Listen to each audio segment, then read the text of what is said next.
So guys, with all the different pistols out there, the confusion of what kind of pistol to grab is definitely out there. So we're going to go into a deep dive of what each of these guns are and what category they fit and what their best use is for. So stay tuned.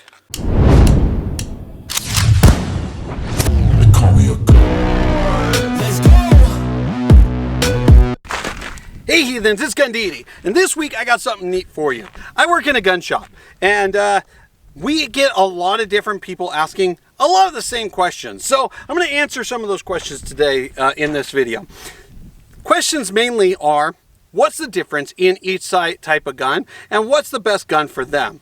So I'm going to do a quick overview of every type of pistol that I own, going from the micro pistols like the mouse guns, all the way up to a full-size pistol. What's the difference, what's their purposes, and how they feel when you shoot them. So stay tuned, we're going to go ahead and put some rounds on target and show you what each one looks like as we explain the differences. All right guys, so we have a plethora of pistols here. All kinds of different sizes, shapes, you name it. And there's a lot of confusion nowadays because there's a ton of different guns out there, a ton of different names for them. So I'm going to go over some of the different types of pistols there are. We're going to go over what their uses are and what are some of the nicknames that you'll hear at gun shops to help you understand what you're looking at. So we're going to go from smallest to largest, and we're going to work our way across, and we're just going to kind of explain, nicknames, what you might hear at the gun shop, and what they actually are used for. So starting at the smallest spectrum of guns, we have what I call the mouse guns. These are your pocket carry pistols. These are those pistols like the Ruger LCPs, the Smith & Wesson Bodyguards, your Kel-Tec P3ATs, these little 25 autos, these little cheap 25 autos. These are what these categories of pistols are. Now, these guns are a very small, compact gun. They're very good for concealed carry because you could throw them in a pocket, you could throw them in your waistband, in a purse, you name it. The negative side about these guns is, especially when you get into things like the Ruger LCP, because 380 doesn't seem like a large caliber, but when you get into such a small gun that doesn't have a full grip like this, you have a very aggressive recoil because you can't control that recoil with your whole hand like you should be able to, and you have a very small package. That's what she said. When you're talking a very small pistol with an aggressive-ish round like 380, you're talking a very snappy pistol.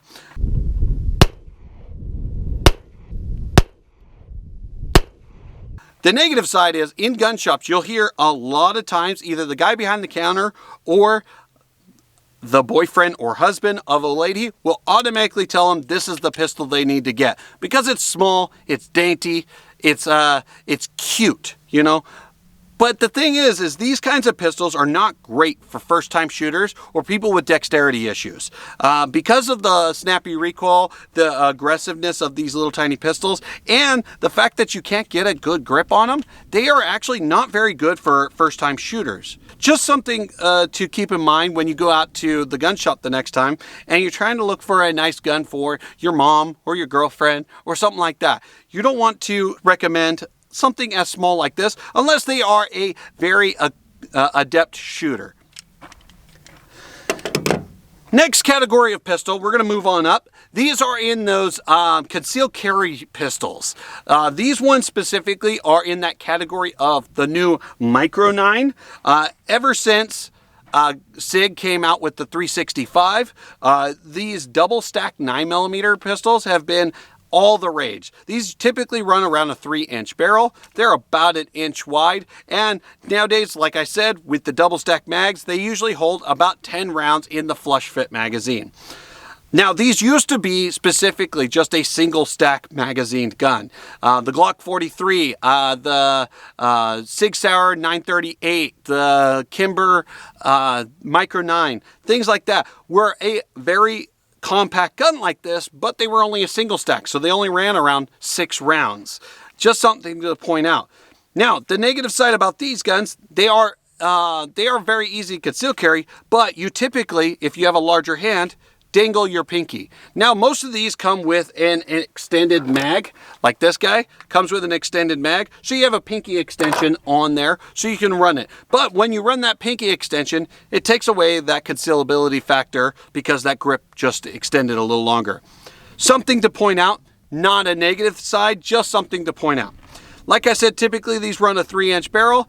Now, modern days, they are typically all optics ready, because that is kind of the standard that the market is going to. But yet again, same concept with these mouse guns is when you get a small gun like this, chambered in a caliber like 9mm, you typically get a lot of recoil. These guys typically are very snappy and aggressive.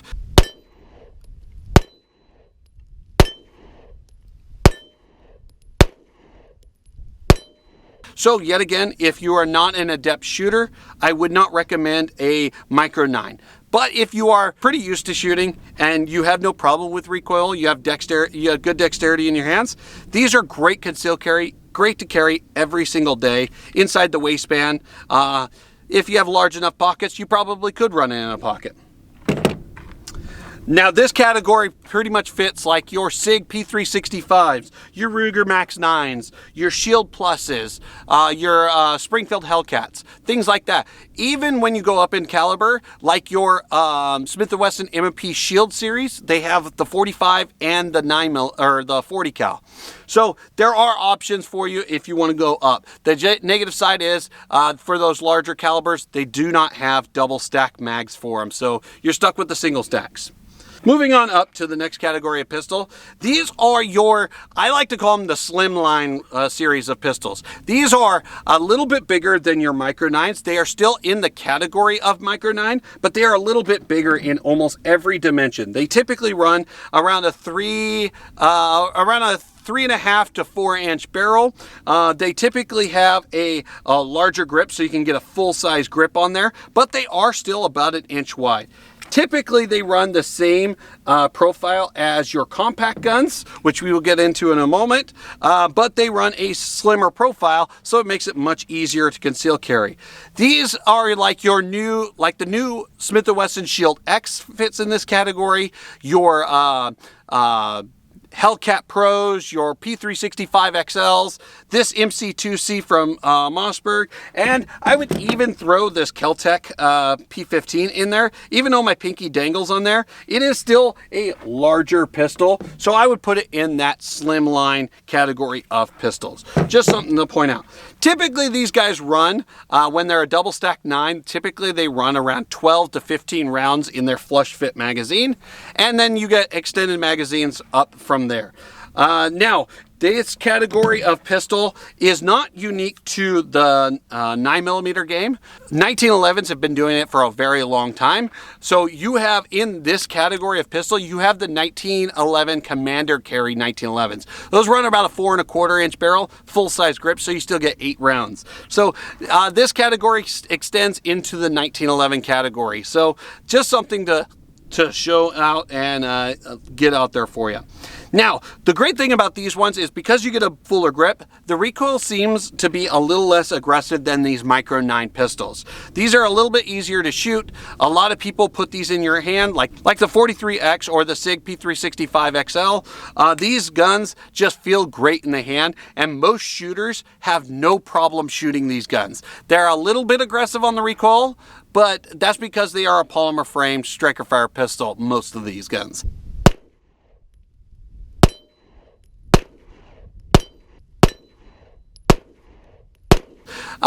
If you move into a metal frame version of these, they are so much nicer to shoot, and yet again, this typically meets the standards for most shooters. Most females have no problem with this guy because the grips are smaller and a little bit easier for smaller hands to get around and get a good grip onto it.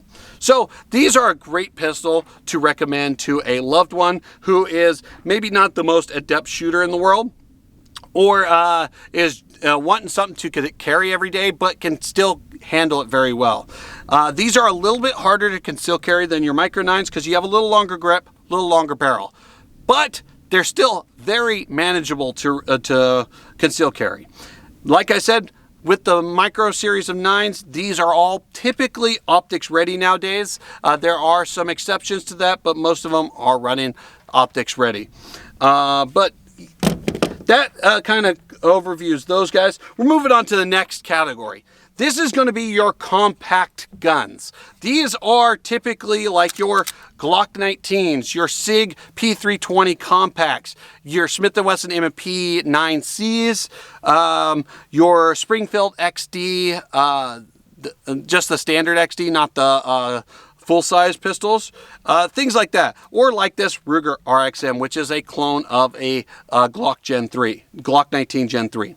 Now, these typically run about a 4-inch barrel. They run a fuller size grip, something that a large hand can get a good grip around, and 15 round magazines in the 9s. Now you can get these in 40 cal, you can get them in 45, all kinds of different calibers, but typically in 9mm they're running around 15 rounds in the magazine. 16 in some, 14 in others, but right around 15. These are typically a much nicer gun to shoot for recoil impulse, because you have a much meatier section back here. You get a good grip on there. You can get a good solid grip and keep good control of these guns. They typically are a little nicer to take to the range and shoot.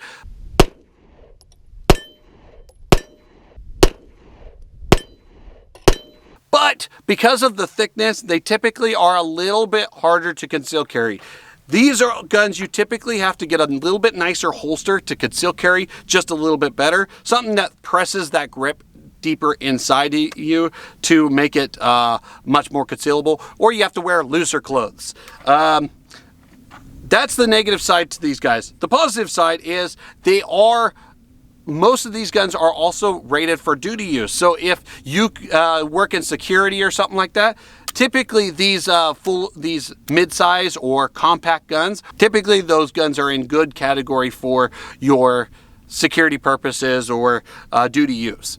So these guns serve multiple uses, and I think they are probably some of the better ones for home defense as well, because you get a full magazine capacity, you get a nice good grip on the gun, and you can make sure you get a good solid shoot. The negative side is if you have smaller hands, these guns typically feel a little too big for those people with smaller hands, and they don't like to shoot them because of that.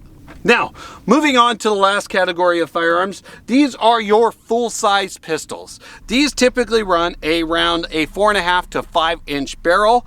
They are a full-sized pistol, which means they have the full length of barrel, they have a full length of grip. So even guys with extra large hands have no problem getting a good grip on these guns.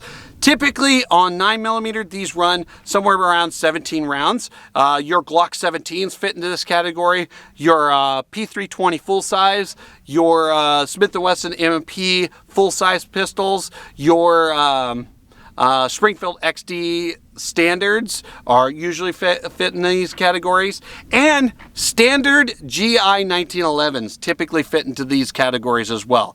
GI 1911s are going to run a 5-inch barrel and a full-length grip with 8 rounds in them. So typically those are going to run in this category as well. These guns typically are what you see in duty guns. When you see a police officer walk in the streets, he's usually got some type of full-size pistol on his waistband. Whether it be a Glock 22 in 40 cal or a Glock 17 in 9mm, or anything in that category. Now, there are some blends between every single one of these, which we'll get into here in a moment, but typically these full-size pistols typically are the lowest in recoil that you can get out of all of these pistols. They're the easiest to shoot very accurately, very fast.